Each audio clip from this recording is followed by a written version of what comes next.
Et bien WakaTP les amis, c'est Dark Magikarp, je suis très heureux de vous retrouver pour une critique très attendue. On a attendu quasiment toute l'année pour avoir cet événement, et c'est toujours un événement malgré tout. Le dernier opus, le 9ème épisode de la saga Star Wars, et le dernier normalement, il n'y aura plus de trilogie, maintenant ça va être vraiment au coup par coup, selon les studios actuels, on verra, ça pourra peut-être changer. L'épisode 9, Star Wars l'ascension de Skywalker, donc sorti le 18 décembre dans nos salles. Réalisé par J.J. Abrams, celui qui avait réalisé notamment Mission Impossible 3, quelques Star Trek modernes aussi, et l'épisode 7, qui avait été mi-figue mi-raisin pour beaucoup d'entre vous. Donc, que vaut ce dernier épisode qui vient conclure vraiment la saga, on va dire l'ère Skywalker. Voilà, on aura peut-être des choses qui viendront parsemer un petit peu le scénario principal, des petits biopics, voilà, des post-logies, des prélogies, des choses comme ça. Mais c'en est terminé en tout cas, donc qu'est-ce que ça vaut? Je vais vous détailler tout ça après le générique comme d'habitude. Je pense que ça va en faire râler plus d'un. Je tiens d'ores et déjà à vous dire, je vous le dis quasiment jamais, c'est totalement subjectif, c'est mon avis. Il est à chaud, je m'efforce tout le temps de faire ma critique tout de suite après le film, voilà, grand maximum un jour après, pour vraiment avoir les idées claires et pas ressasser des choses, parce qu'on a tendance, avec le temps, à augmenter la note d'un film. Moi, mon avis, c'est vraiment tout de suite. Pour moi, sinon après, il est plus valable. Voilà, faut l'attraper en vol, et vraiment l'apprécier à sa juste valeur. Donc je vais vous donner les points négatifs, les points positifs, est-ce qu'il faut aller le voir, est-ce qu'il ne faut pas aller le voir. Je ne vais pas spoiler, voilà, la critique va malheureusement être... Moi je pense que quand on ne spoil pas, quand on ne peut pas spoiler, qu'on s'efforce de ne pas spoiler, surtout dans ce type de film, on perd en qualité de critique. Mais bon voilà, je vais rester assez vague malheureusement, mais ça sera pour la bonne cause, donc vous pouvez y aller sans problème, pour ceux qui ne l'ont pas encore vu. Trêve de bavardage, on va commencer tout de suite, donc top au générique et top à la vachette.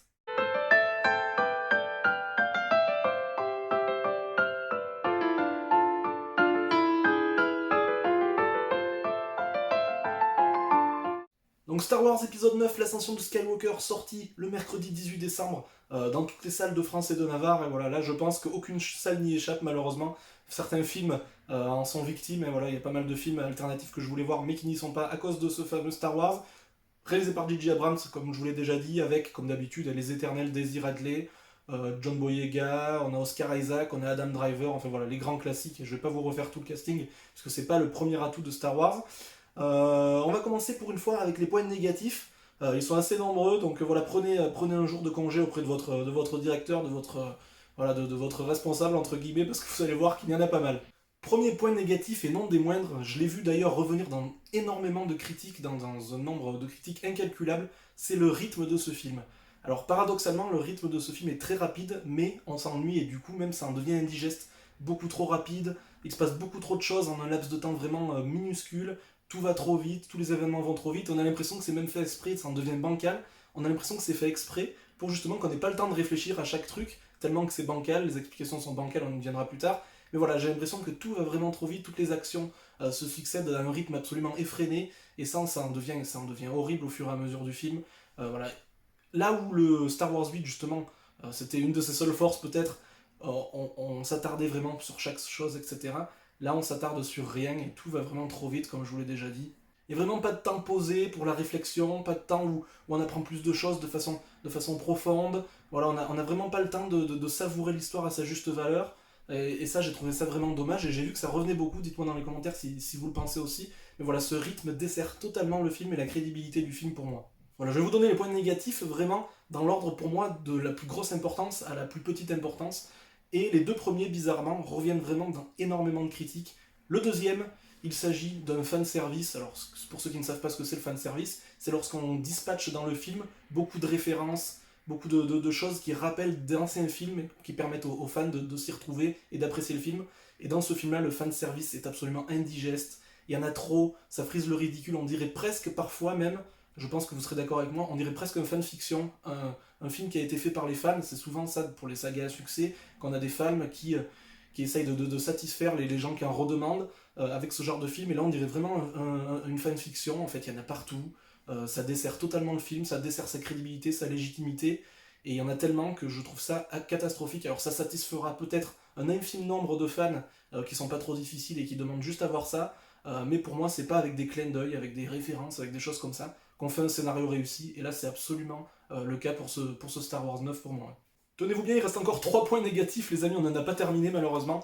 Le troisième a encore une fois son importance, c'est l'absence pour moi de moments vraiment épiques, non pas épiques, j'emploie pas bien les mots, de moments où on reste vraiment bouche bée, un vrai rebondissement imprévisible, parce qu'il y a des rebondissements, mais pour moi ce film est absolument prévisible, voilà. J'aurais pu en faire d'ailleurs un point négatif supplémentaire, mais tout est absolument prévisible, on sait à chaque fois, à la seconde près, à la minute près presque, qu'est-ce qui va se passer. Donc voilà, ça mange vraiment. Je trouve que voilà, le 7 et le 8 étaient ce qu'ils étaient, vous savez que je les ai pas aimés non plus, mais le 7, il y a eu le moment où on était bouche bée avec la mort d'Han Solo. Le 8, la projection de Skywalker sur la fin de Luke Skywalker, en était bouche bée aussi. Et là, je n'ai pas eu de moment où j'étais bouche bée tant l'action était prévisible. Donc voilà, ça manque pour moi vraiment de gros rebondissements et d'une trame scénaristique à surprise. Voilà, je sais pas si je me suis bien fait comprendre, mais je trouve que ça manque cruellement et malheureusement ça va faire baisser la note de façon assez importante. Pardon. Alors le prochain point négatif va être difficile à vous expliquer sans vous spoiler, donc je vais rester très vague, j'espère que ceux qui ont vu le film comprendront.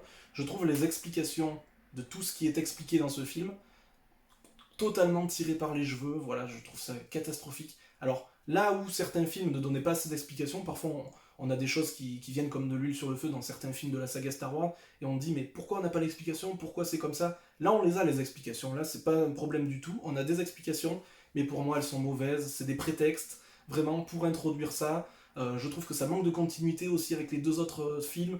Le 7 avait construit quelque chose avec J.J. Abrams, Ryan Johnson dans le 8 l'a totalement déconstruit et on a reconstruit une chose sur le 8, sur le 9. Je trouve que ça manque de continuité. Voilà, je trouve, et les explications, mais pour moi, sont catastrophiques. Voilà, ça fait vraiment nier, ça fait pas sérieux, je sais pas.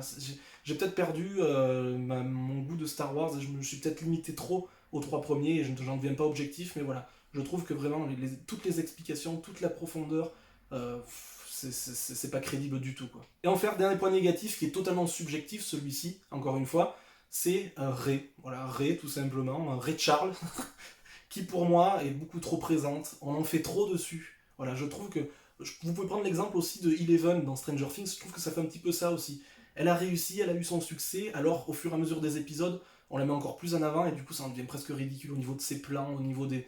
Voilà, je trouve qu'on en fait trop dessus. Elle surjoue presque même, je trouve, et elle en devient inintéressante. Enfin, moi je la trouve pas du tout profonde, je la trouve pas intéressante, c'est totalement subjectif. Vous pensez peut-être autrement, mais moi je la supporte plus et c'est dommage parce que je l'aimais bien dans le set et tout, mais au fur et à mesure, ils en ont trop fait. Et là, on arrive à son paroxysme pardon, avec certaines actions, certains plans, certaines émotions surjouées, j'ai trouvé. Donc, Rey, vraiment un gros point négatif pour moi. Les points positifs, car il y en a quand même quelques-uns, ne vous inquiétez pas. Le premier, ça confirme vraiment ce que je disais. Je me suis fait lyncher par tout le monde au moment de Star Wars 7 quand j'ai dit que j'aimais ce personnage. Tout le monde me disait c'est la risée de Star Wars, c'est une honte d'avoir un personnage comme ça avec sa tête de cul, etc.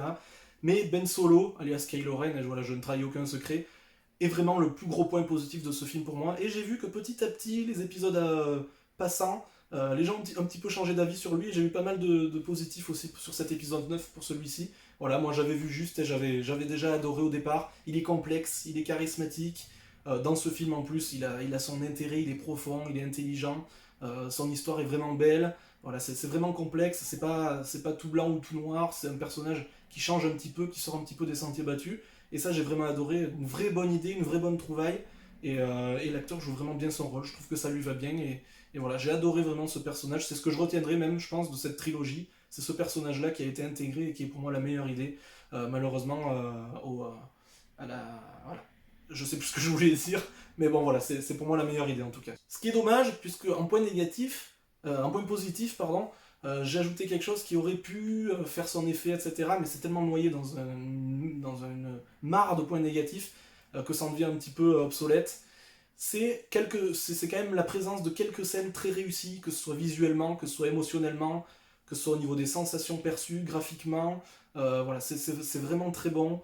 Il y en a trois quatre dans le film, alors on a vraiment un sentiment de puissance, un sentiment d'épisme, et elles sont réussies. Dommage que les explications autour de ces scènes-là soient totalement bancales et ne nous permettent pas de les apprécier à leur juste valeur.